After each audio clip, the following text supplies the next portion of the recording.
চাপে পড়ে গিয়ে মলম লাগানোর জন্য মরিয়া প্রচেষ্টা এ রাজ্যের শাসক দলের মুখ্যমন্ত্রী বলতে পারেন, কারণ দেখা যাচ্ছে যে সন্ত্রাস বিরোধী যে প্রচার দেশের তরফে করা হচ্ছে এবং সেই প্রচারে তাদের প্রতিনিধি পাঠাতে কোনো আপত্তি নেই, এমনটা কিন্তু বলা হলো তৃণমূল নেতৃত্বের তরফ থেকে। যদিও প্রথমে কিন্তু সেখানে বাদ সেধেছিল তৃণমূল, আর পরে সমালোচনার মুখে সেখানে আবার সাফাই দিলেন এ রাজ্যের মুখ্যমন্ত্রী মমতা বন্দ্যোপাধ্যায় এবং অভিষেক ব্যানার্জি।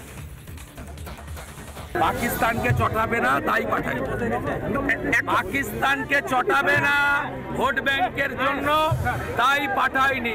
এটা ভুল, पार्टी के तो जाना तो है मदर पार्टी के। आप लोग इस तरीके से प्रेजेंट ना करें कि तृणमूल ने बॉयकॉट किया ऑपरेशन सिंधु। हम कहीं बॉयकॉट नहीं कर रहे हैं।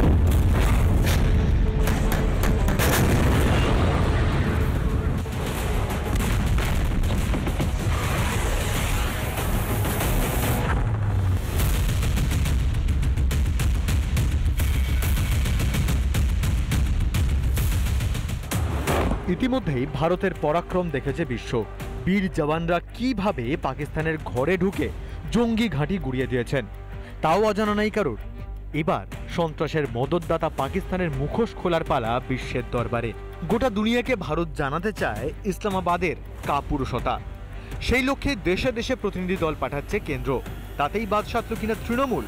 সন্ত্রাস বিরোধী প্রচারে কেন্দ্রের প্রকাশ করা তালিকায় নাম ছিল বহরমপুরের তৃণমূল সাংসদ ইউসুফ পাঠানের। এই নিয়ে রবিবার বিদেশ মন্ত্রক ও সংসদীয় মন্ত্রী কিরেন রিজিজু যোগাযোগ করেন পাঠানের সঙ্গে। চেয়ে নেওয়া হয় পাসপোর্ট সংক্রান্ত নথি। সফরসূচিও ঝালিয়ে নেন ওই প্রাক্তন ক্রিকেটার। কিন্তু কয়েক ঘন্টার মধ্যেই বদলে যায় পরিস্থিতি। আচমকায় ইউসুফের নাম তুলে নেয় তৃণমূল। কেন এমন হঠকারী সিদ্ধান্ত? এই নিয়ে ওঠে সমালোচনার ঝড়।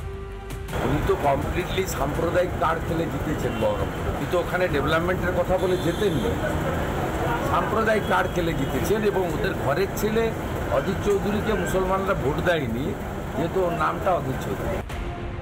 মুখে জাতীয়তাবাদের প্রচার, অথচ দেশের হয়ে কথা বলতে প্রতিনিধি পাঠাতে অনীহা।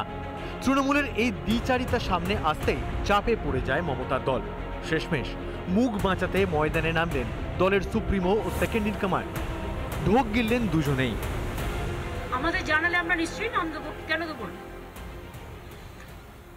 সুতরাং এটা নিয়ে বিতর্কের কোনো ব্যাপার নেই। We are fully with the government.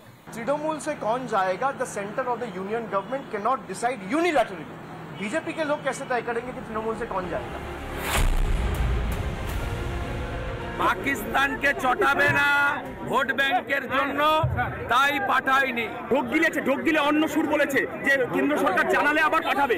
হেলায় না পড়লে বিড়াল গাছে ওঠে না, হেলায় না পড়লে বিড়াল গাছে ওঠে না। সত্যি কি না জানানোই গোসা, নাকি সন্ত্রাস বিরোধী প্রচারে আদৌ আগ্রহী নয় তৃণমূল? সবার কাছে এখন ভালো শাস্তি কি উল্টো সুর? রিপাবলিক বাংলা।